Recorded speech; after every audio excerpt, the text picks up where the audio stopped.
மரித்தோரின் தேவனாயிராமல் ஜீவனுள்ளோரின் தேவனாயிருக்கிறார்.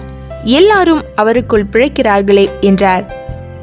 லூக்கா 20:38. அவர் இறந்தோரின் கடவுள் அல்ல, மாறாக வாழ்வோரின் கடவுள். ஏனெனில் அவரை பொறுத்தமட்டில் அனைவரும் உயிருள்ளவர்களே என்றார். லூக்கா 20:38. Now he is not the God of the dead, but of the living, for all men are living to him. Luke chapter 20 verse 38. கிறிஸ்துவுக்குள் பிரியமானவர்களே, இந்த உலகத்தில் மனிதர்களை இரண்டாக பிரிக்கலாம். ஒரு பகுதியினர் கிறிஸ்துவுக்குள் ஜீவனுள்ளோர், மறுபிரிவினர் ஆவியில் மரித்தோர். கிறிஸ்துவுக்குள் ஜீவனுள்ளோர் யார்? இவர்களும் ஒரு காலத்தில் பாவத்திலும் அக்கிரமத்திலும் மரித்தவர்கள். ஆனால் கிறிஸ்துவோ அவர்களை உயிர்ப்பித்திருக்கிறார். அவர்கள் கிறிஸ்துவின் ஜீவனை பெற்றவர்கள். அவர்களுடைய பழைய வாழ்க்கை வேறு, தற்போதைய வாழ்க்கை வேறு.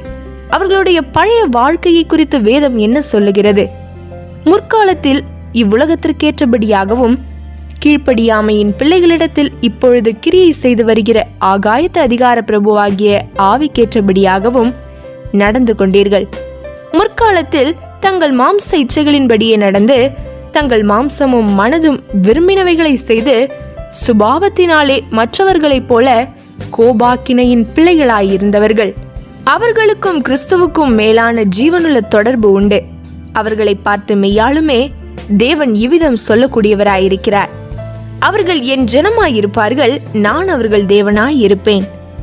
உன்னை குறித்து தேவன் இவ்விதம் சொல்லக்கூடுமா? அவரால் உயிர்ப்பிக்கப்பட்ட ஜீவனுள்ள நபராக நீ இருப்பாயானால் தேவன் அவ்விதம் உன்னை குறித்து சொல்ல முடியும். உனக்கும் அவருக்கும் மெய்யான தொடர்பு உண்டா? நீ அவரை நோக்கி விசுவாசத்தோடு நோக்கி பார்க்கிற வாழ்க்கை உண்டா? அவர் உன் ஜெபத்திற்கு பதிலளிக்கிறவராயிருக்கிறாரா? உன் வாழ்க்கை அனைத்திலும் கிறிஸ்துவின் நாமம் மகிமைப்பட விரும்புகிறாயா? இதை குறித்து நீ நிச்சயப்படுத்திக் கொள்வது மிக அவசியமானது. ஏனென்றால் அவர் மரித்தோரின் தேவன் அல்ல. ஜெபம். ஜீவனுள்ளோருக்கு தேவனாயிருக்கிற பரலோக தகப்பனே, கிறிஸ்துவுக்குள் நாங்கள் நீதியில் பிழைத்திருக்கிறோம். எங்கள் பாவ சரீரத்தை அறவே வெறுத்து உமக்காய் பரிசுத்தமாய் ஜீவிக்க உதவி செய்யும். ஆமேன்.